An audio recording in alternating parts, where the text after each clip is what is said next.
I have a doe who has a vaginal prolapse, 4.6 and 5.9. You're tiny, just like your mom. Okay, there we go. Oh, this one's alive. Oh my goodness, that's a big kid.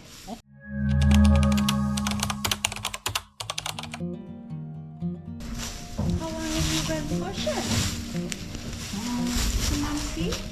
Looks like a nose and two hooves.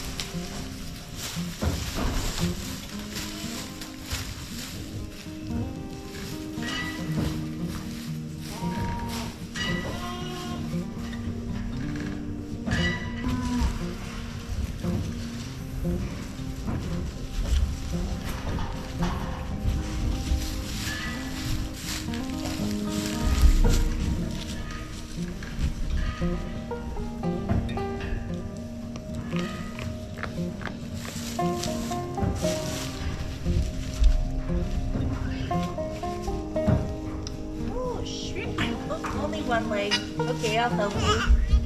Only one leg.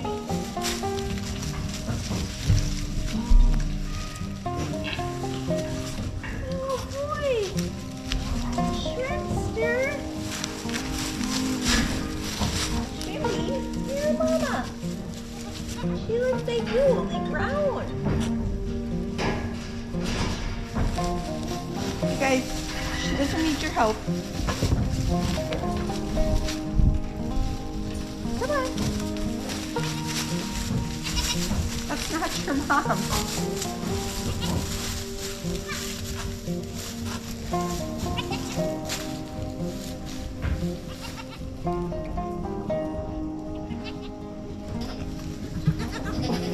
Why are you looking at me?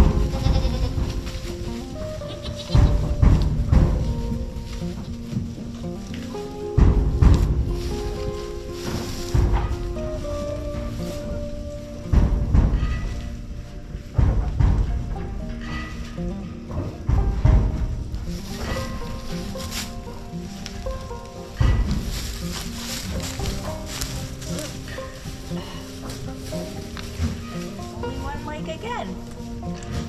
I'll help. There you go. Oh my goodness, they're identical.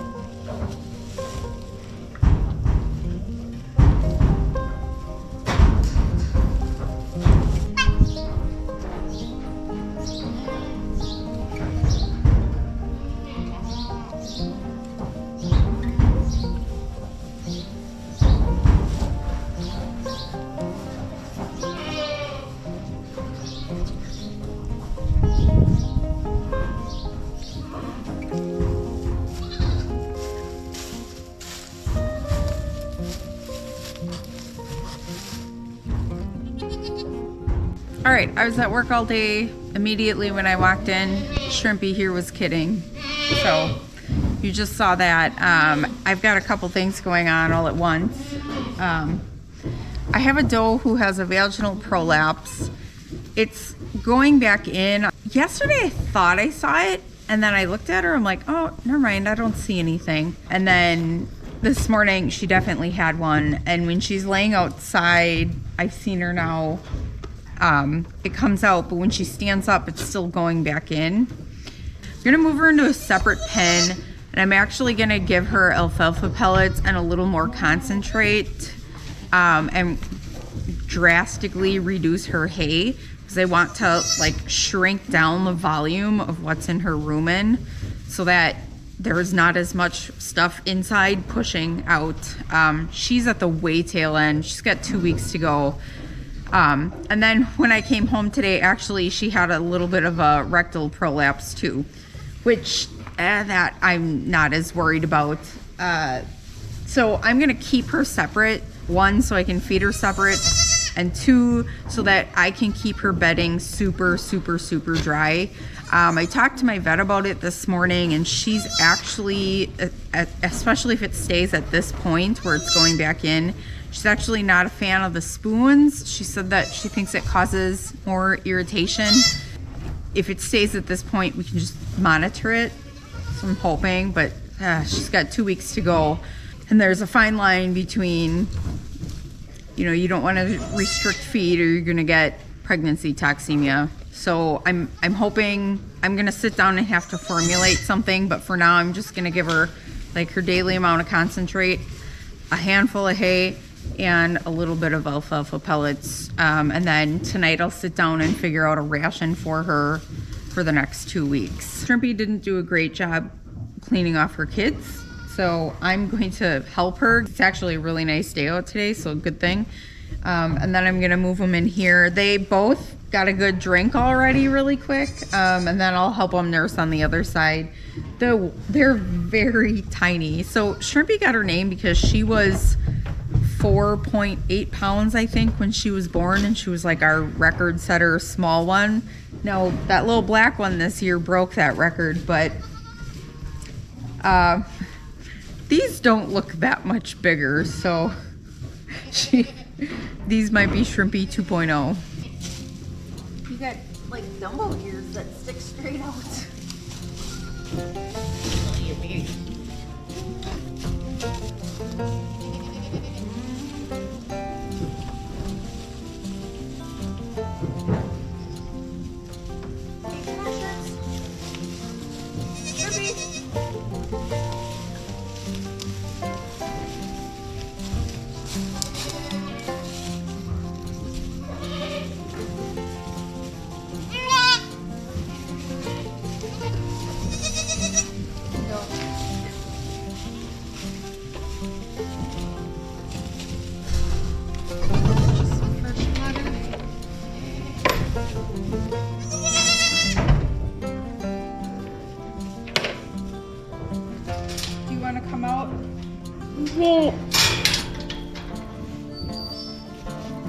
Okay, they can stay here. You can get out if you want.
Okay, I've got this dough in the corner pen. It's like a double-sized kidding pen. I've got some grain with some alfalfa pellets in it. I think of alfalfa pellets as almost being like pre-chewed. So because they are processed, they do move through the digestive tract quicker. So they're not gonna sit in her gut and take a long time to break down. And then I've got the finest stemmed hay that I possibly have, real grassy. The finer stemmed it is, the quicker it moves through her rumen. And we want to keep her rumen as empty as possible, but still getting the same amount of nutrients in it. So I'm gonna really limit this hay and try to focus on alfalfa pellets and the grain ration. I actually took a still picture before, so I'll put that up here of what her prolapse looks like when she was laying outside. So it is back in, and I'm just gonna try to leave it alone. Unfortunately, I don't think I'll be able to keep her. Once they have a prolapse, they're going to be pretty prone to it. So she's a really small frame doe. Who's to say once she got a little bigger, it wouldn't work, but I don't know. That's a pretty big risk to take. So she'll probably get culled after she kids this time. When she was laying down before, she actually had a little bit of a rectal prolapse also. She's got more baby and stomach in there than she can handle right now, and it's just pushing everything out. Good morning. We've got a family thing today to go to, and we're just tying up some odds and ends here after chores. So I'm gonna tag Shrimpy's kids. You've got to see this. Sweetie pie. I mean, look at that ear. It just... She's flying away. She's making a right turn. Oh my gosh. I think I'm gonna tag the other ear because I don't know what it's gonna do to that ear if I put a tag on it. So I think I'm just gonna tag the other one because that can't be comfortable. It is a really, really, really nice day today. I've got just a sweatshirt on and I'm actually really warm. So I think we've got about 45 minutes left here and then we need to pack up to get going. I trimmed a few hooves in this other group over here. If you remember, like 2 weeks ago, I had done that whole dry group and I just had a few left, but I ran out of time that day and then I hurt my wrist really shortly after that and I have not been able to grip it, and it's still not good, but Paisley was limping, so I needed to get that done. So I did a couple of those. I have to do the bucks sooner than later. All right, I'm gonna take these guys up. 4.6.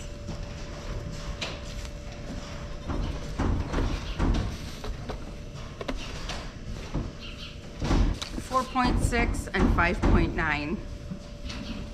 You're tiny, just like your mom. I think Shrimpy was 4.8.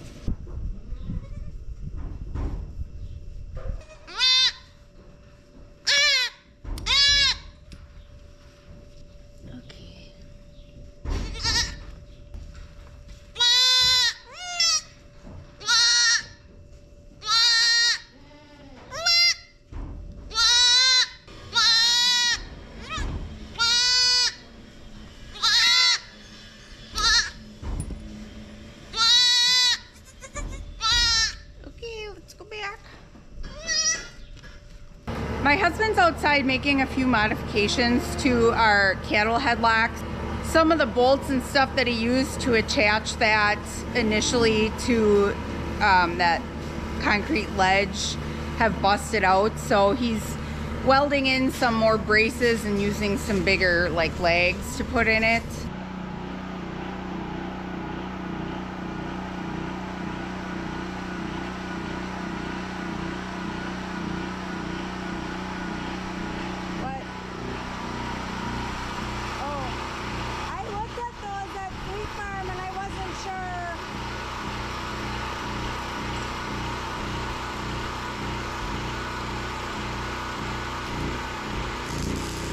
I just wanted to show you this doling. This is the one with the prolapse. We've greatly reduced her rumen fill on that side.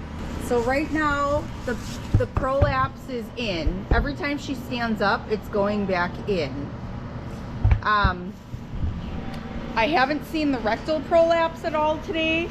She's still definitely uncomfortable, but I think that just reducing her rumen fill has made a huge difference because it's hanging out about half as much as it was yesterday.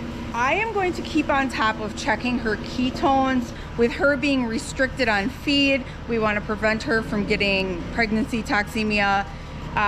So I think, and also I've got some conditioner in there for a buffer for her stomach, just because we're increasing that concentrate a little bit.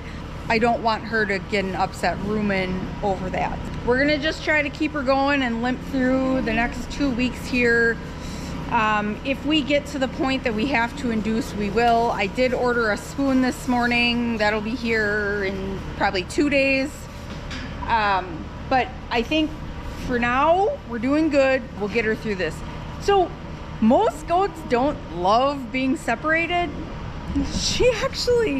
She's really enjoying it in there. She is not one of those ones in my herd that has a buddy. Typically they'll lay in a family unit if they have a twin, or even like a daughter from a previous litter from their mom. Like those daughters will lay like kind of with the whole family their whole life, so they kind of learn who their extended family is. She doesn't have that. She doesn't have any of that. Her twin last year was a buckling, and so he's gone. Her mom is in that pen, so she has no buddies. She's kind of a loner anyway, so that probably helps. Oh, and I'll give a little update. I don't think I talked about these guys today. This guy has finally caught on. She is nursing by herself. She takes a lot of short little sips, but she's getting on that dough.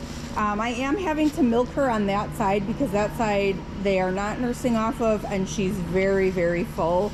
But that's okay because I'm using her milk to supplement one other kid from this doe here that really is not producing enough milk to sustain life for her kids. So that's working out okay. This one is finally like, see, let's see if she does it. She's bumping a little, like she finally gets it. I still have to get her on her knees and put the nipple in her mouth to get her to nurse, but she is actually suckling by herself now, which that's a far cry from where we were yesterday at this time. So because yesterday at this time there was zero suckle reflex, and it was like I was pretty much coming to terms with the fact that I was probably going to have to euthanize her. She's already hoarse. Like when she cries, she's hoarse just from me tubing her the first 2 days. So it's just not a long-term option. So I was pretty sure I was going to have to euthanize her if she didn't like learn to suckle. But she's suckling. She doesn't get it yet. It's like 2 in the morning. I woke up to check the camera, and she thinks every kid that comes near her is hers, and then she kind of laid down, gave a half-hearted push, stood up, and thought she had it. So I'm just gonna check her because I'm not sure how long this has been going on, and I just want to see where she's at.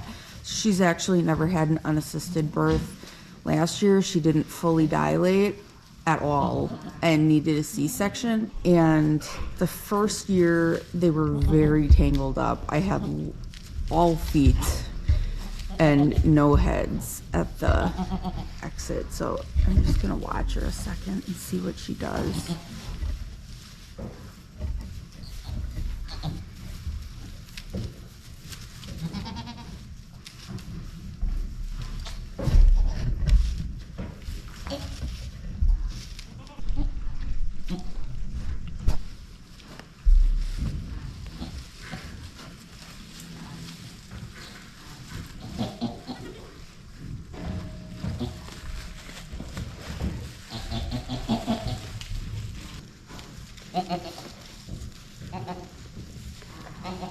I just want to check and see where you're at.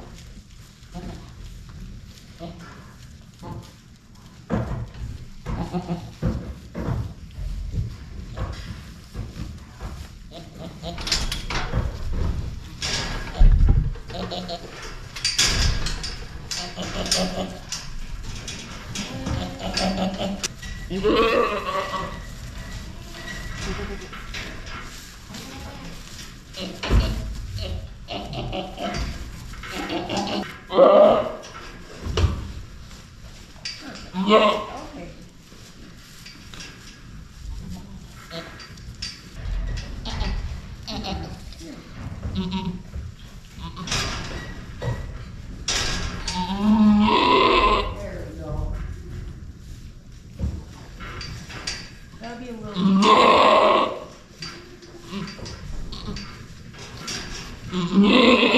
Now you gotta push a little bit.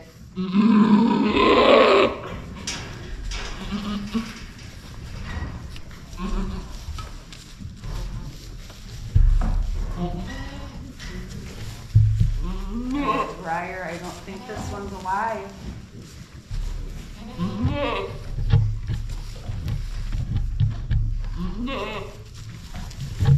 Hold on, you gotta come back.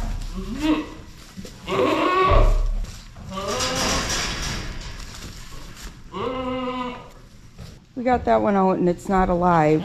Really big, beautiful doe. I don't know, I think it just took too long. Which, I've been checking her on the camera all night. She didn't show signs of labor when I went to bed, but like I had a feeling. She was doing nothing 45 minutes ago when I checked. She's definitely got at least one more in there, so I'll give her a minute and then I'll help her with that.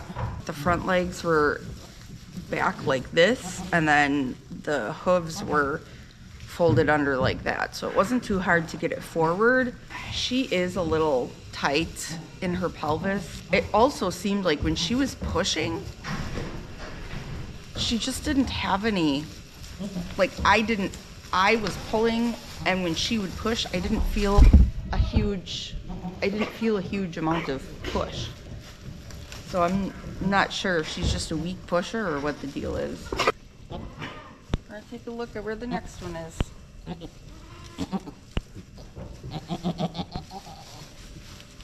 Okay.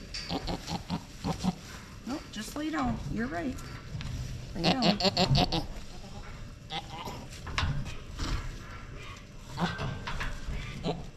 Okay, what are we doing?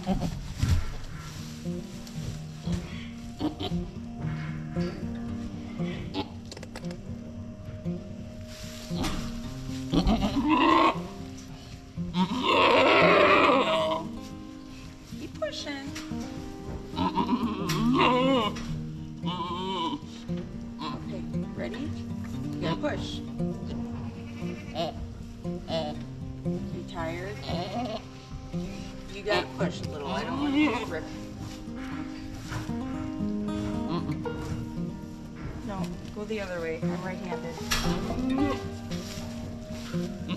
It's right there. Come on, Briar. You gotta push a little bit. This is a big kid. I need a little assistance.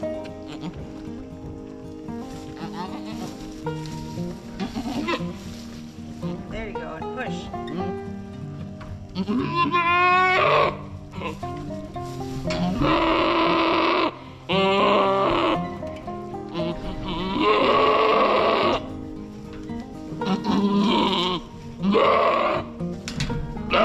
Stand up. Come on.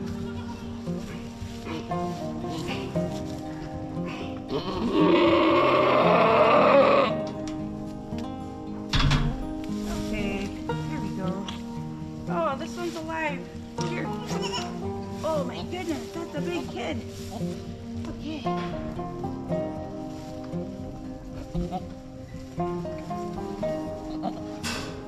Good girl, Mama. Good job. Don't worry about that other one you're laying on. It's not alive. Nice little doe. She's just kind of a wimp. She like just doesn't want to push. You a wimp?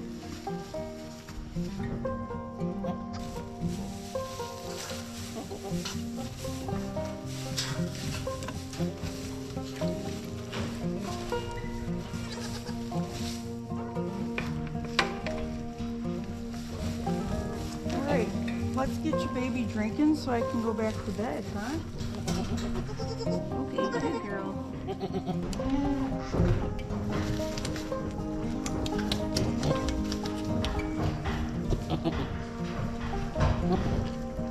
So normally I give them a little time to like get their wits about them and let Mom lick them off, but it's like 2:45 in the morning and I really want to go back to bed, so. She was like a little wobbly, so I just want to make sure she gets a good drink. I think either way she'll figure it out. She's pretty vigorous. Yeah.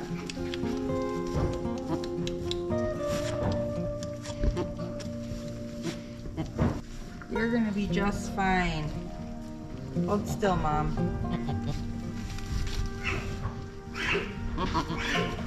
She's getting a good drink. Mom's gonna lick her off. They look good. I'm going back to bed.